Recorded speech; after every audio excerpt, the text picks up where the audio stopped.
வணக்கம் மாணவர்களே, உங்கள் எல்லோரையும் ரோஜா தோட்டம் சேனலுக்கு அன்போடு வரவேற்கிறேன். மாணவர்களே, இன்று நாம் 8ஆம் வகுப்பு தமிழ் பாடம் மொழியை ஆள்வோம் மொழியோடு விளையாடு பயிற்சிகளுக்கான விடைகளை பார்க்கலாம். பக்கம் 110க்கு வாங்க. முதல்ல மொழியை ஆள்வோம். இங்க கேட்க, கீழ்காணும் தலைப்புகளுள் ஒன்று பற்றி 2 நிமிடம் பேசுக, இதெல்லாம் கொடுத்திருக்காங்க. அறிந்து பயன்படுத்துவோம், இதுல மரபு சொற்களை பத்தி கொடுத்திருக்காங்க. அப்படியே கீழே வந்தீங்கன்னா சரியான மரபு சொல்லை தேர்ந்தெடுத்து எழுதுக, இப்படி ஒரு பயிற்சி தரப்பட்டிருக்கு. 1. கோழி டேஷ், கூவும் கொக்கரிக்கும், இப்படி 2 சொற்கள் தரப்பட்டிருக்கு. எது சரியான மரபு சொல்லோ அதை நாம எடுத்து எழுதணும். எழுதுவோமா? கோழி கொக்கரிக்கும். அடுத்தது பால் பருகு. அடுத்தது சோறு உண். அடுத்தது பூ கொய்.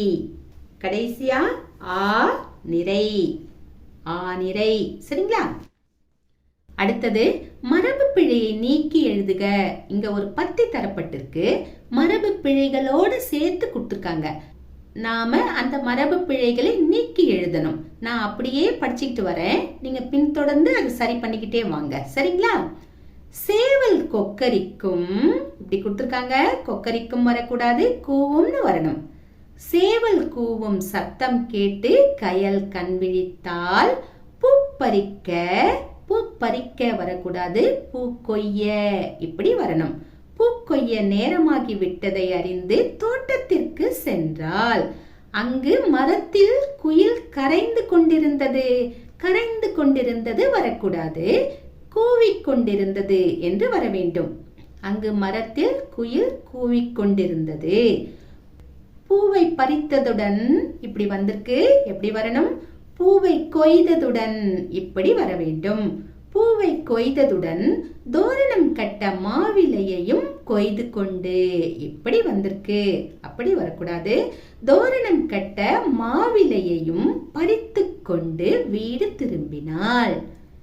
அம்மா தந்த பாலை குடித்து விட்டு பள்ளிக்கு புறப்பட்டாள். இப்படி கொடுத்திருக்காங்க. ஆனா எப்படி வரணும்? அம்மா தந்த பாலை பருகிவிட்டு பள்ளிக்கு புறப்பட்டாள், இப்படி வர வேண்டும். சரியான முறையில எடுத்து எழுதிக்கோங்க. அடுத்தது பாருங்க, மரபு தொடர்கள் கொடுத்திருக்காங்க. கீழே பின்வரும் மரபு தொடர்களை பொருளோடு பொருத்துக, இப்படி கொடுத்திருக்காங்க.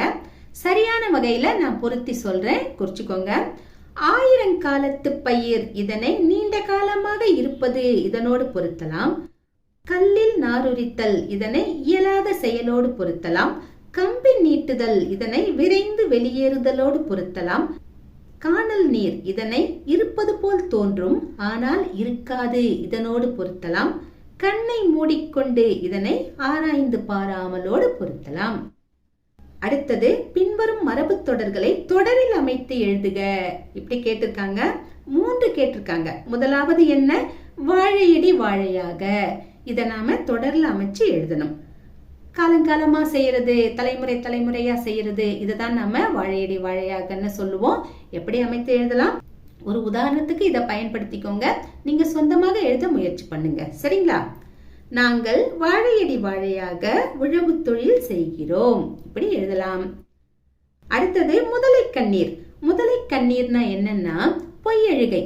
அதாவது முதலை ஒரு இரையை சாப்பிடும் போது அதன் கண்ணுல இருந்து தண்ணியா கொட்டுமா, தண்ணி ஊத்துமா.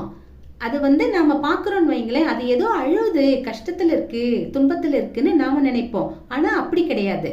அது அதனுடைய இரையை சுவைத்து சந்தோஷமா இன்பமா சாப்பிடுது. இன்பத்தில் வரக்கூடிய கண்ணீர் தான் அந்த முதலைக்கு வரக்கூடிய கண்ணீர். ஆனா நாம தான் அதை தப்பா புரிஞ்சுக்கிறோம். இததான் முதலை கண்ணீர்னு சொல்லுவாங்க. இது எப்படி நாம பொருள் புரிஞ்சுக்கணும்னா, நமக்கு வர்ற ஒரு துன்பத்தை பார்த்து நம்ம எதிரி அழறான்னு வச்சுக்கோங்களேன், நம்மளை பார்த்து அவன் வருத்தப்பட்டு அழறான் அப்படின்னு நாம ஒரு முடிவுக்கு வந்துடக்கூடாது. நம்ம துன்பத்தை பார்த்து அவன் மகிழ்ச்சி அடையறான் அப்படிங்கிற பொருள்ல நாம புரிஞ்சுக்கணும். இதுதான் முதலை கண்ணீர். எப்படி வாக்கியத்தில் அமைத்து எழுதலாம்? என் துன்பத்தை கண்ட என் எதிரி முதலை கண்ணீர் வடித்தான். அதாவது எப்படி புரிஞ்சுக்கணும்னா, நமக்கு எதிரியா இருக்கிறவங்க நம்ம துன்பத்தை கண்டு வருந்துறாங்க, அழறாங்க அப்படின்னா அதை நாம உடனடியா நம்பிடக்கூடாது அப்படிங்கிறது தான் இதனுடைய பொருள். சரியா? அடுத்தது 3, எடுப்பார் கைப்பிள்ளை. எடுப்பார் கைப்பிள்ளைன்னா சுய சிந்தனை இல்லாதவங்கள தான் அப்படி சொல்லுவாங்க. யார் என்ன சொல்றாங்களோ அதையெல்லாம் அப்படியே கேட்டுக்கிறது. ஒரு குழந்தை அழுதுச்சுன்னா அந்த குழந்தைய தூக்கி யாராவது வேடிக்கை காமிச்சாங்கன்னா உடனே அந்த குழந்தை சமாதானமாயி சிரிச்சிடும் இல்லையா? இது மாதிரி ஒருத்தர் ஒரு பிரச்சனையில் இருக்கும்போது யார் எதை சொன்னாலும் அதை நம்பிட்டு அப்படியே ஃபாலோ பண்ணுவாங்க இல்லையா? இவங்களதான் எடுப்பார் கைப்பிள்ளைன்னுவாங்க. அப்படி ஆக்சுவலா இருக்கக்கூடாது. நமக்குன்னு ஒரு மூளை இருக்கு, நமக்குன்னு ஒரு சிந்தனை இருக்கு. அது சரிதானா, சரிப்பட்டு வருமா அப்படிங்கிற சிந்தனையோட நாம அதை பொருத்தி பார்க்கணும்.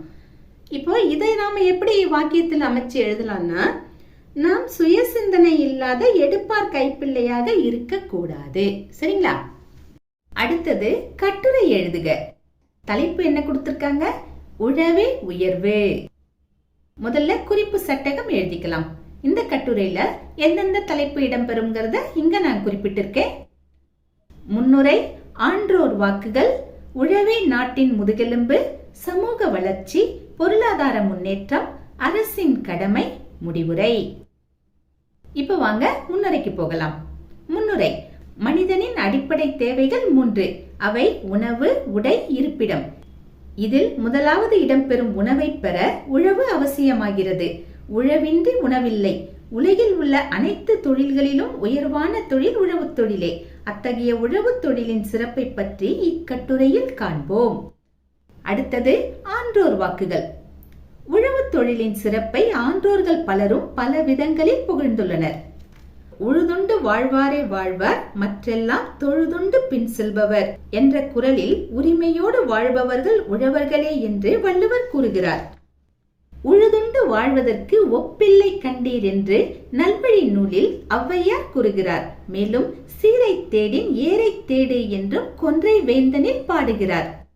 மேலும் வரப்புயர நீர் உயரும், நீர் உயர நெல் உயரும், நெல் உயர குடி உயரும், குடி உயர கோல் உயரும், கோல் உயர கோன் உயர்வான் என்று ஔவையார் கூறுகிறார். உழவுக்கும் தொழிலுக்கும் வந்தனை செய்வோம் என்று பாரதியார் பாடுகிறார். ஏர்முனைக்கு நேர் இங்கே எதுவுமே இல்லை என்று மருதகாசி பாடுகிறார். இவர்கள் மட்டுமல்ல, இன்னும் எண்ணற்றவர்கள் உழவின் பெருமையை உரக்க சொல்லி இருக்கிறார்கள். அடுத்த தலைப்பு உழவே நாட்டின் முதுகெலும்பு. நாம் வசதிகளோடு வாழ 1000 தொழில்கள் இருக்கலாம். பல தொழில்கள் நமது வேலையை எளிமையாக்கலாம், நமது வாழ்வை நவீனமாக்கலாம். ஆனால் உழவு தொழில் மட்டுமே நமது பசியை போக்க முடியும். பசியோடு இருந்தால் வேறு எந்த தொழிலை செய்ய முடியும்?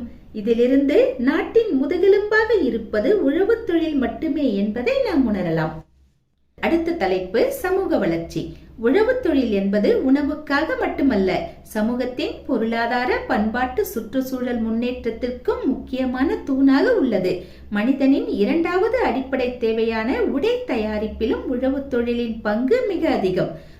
சமூகத்தின் தேவைகள் ஒவ்வொன்றாக நிறைவேற சமூக வளர்ச்சி எளிதாக சாத்தியமாகிறது. அடுத்த தலைப்பு பொருளாதார முன்னேற்றம். கிராம மக்களின் பொருளாதாரத்திற்கு அடிப்படையாக அமைவது உழவு தொழிலே. உழவர்கள் தாம் உபயோகித்தது போக மீதம் உள்ளவைகளை சந்தைப்படுத்தி வருவாய் ஈட்டி தங்களது மற்ற தேவைகளை நிறைவேற்றிக் கொள்கின்றனர். அடுத்த தலைப்பு அரசின் கடமை. முதலீடு இல்லாமை, பொய்த்து போன மழை, பருவம் தவறி பெய்யும் பேய் மழை, அதிகரிக்கும் விலைவாசி உயர்வு, வேலைக்கு ஆள்கள் கிடைக்காமை போன்ற பல சிக்கல்களை உழவர்கள் சந்தித்தபடிதான் இருக்கிறார்கள். இப்பிரச்சனைகளை களைய நமது அரசாங்கம் இயற்கை சீற்றங்களால் ஏற்படும் இழப்புகளுக்கு தகுந்த நிவாரணங்களை வழங்கலாம், பயிர்க்கடன் வழங்கலாம், தரமான விதைகளையும் தரமான உரங்களையும் வழங்கலாம். விளைச்சலை கொண்டு போய் கொடுக்கும் பொழுது நல்ல விலையை நிர்ணயம் செய்து கொடுக்கலாம். கடைசியாக முடிவுரை. நம் ஒவ்வொருவர் மனதிலும் உழைப்பவர்களை மதிக்கும் மனப்பான்மை வளர வேண்டும். உழவே உயர்வு என்பதை நாம் முழுமையாக உணர வேண்டும். உழவை முன்னேற்றி விவசாயிகளை காக்கும் போதுதான் ஒரு நாடு முழுமையான வளர்ச்சியினை அடையும். எனவே உழவை மதிப்போம், உழவை போற்றுவோம். நாம் ஒவ்வொருவரும் தயங்காமல் உழவு தொழில் செய்வோம். ஏனெனில் உழவே உயர்வு. அடுத்தது மொழியோடு விளையாடு.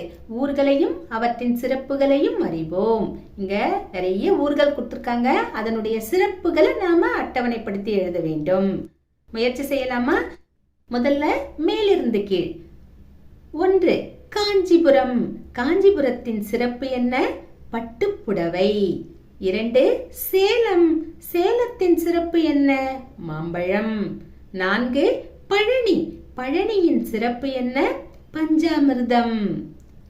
அடுத்தது இடமிருந்து பலம். 1 சிவகாசி. சிவகாசியின் சிறப்பு என்ன? பட்டாசு. 5 திருப்பாச்சி. திருப்பாச்சியின் சிறப்பு என்ன? அரிவாள். 7 திருநெல்வேலி. திருநெல்வேலியின் சிறப்பு அல்வா. 12 கோவில்பட்டி. கோவில்பட்டியின் சிறப்பு கடலை மிட்டாய். அடுத்தது வலமிருந்து இடம். 3 மதுரை. மதுரையின் சிறப்பு மல்லிகை. 4 பன்ருட்டி. பன்ருட்டியின் சிறப்பு பலாப்பழம். 9 தஞ்சாவூர். தஞ்சாவூரின் சிறப்பு தலையாட்டி பொம்மை. அடுத்தது 10 மணப்பாறை. மணப்பாறையின் சிறப்பு முறுக்கு. கடைசியா கீழிருந்து மேல். 6 தூத்துக்குடி. தூத்துக்குடியின் சிறப்பு உப்பு. 8 ஸ்ரீவில்லிபுத்தூர். ஸ்ரீவில்லிபுத்தூரின் சிறப்பு பால்கோவா. அடுத்தது 11 திண்டுக்கல். திண்டுக்கல்லின் சிறப்பு பூட்டு. இதற்கான விடைகளை இந்த அட்டவணையில அழகா கொடுத்திருக்கோம். பாஸ் பண்ணி பார்த்து எழுதிக்கோங்க. சரிங்களா மாணவர்களே, இன்று நாம் மொழியை ஆள்வோம் மொழியோடு விளையாடு பயிற்சிகளுக்கான விடைகளை பார்த்தோம். நாம் வேறு பாடத்தோடு மீண்டும் சந்திக்கலாம். டாடா, பாய்.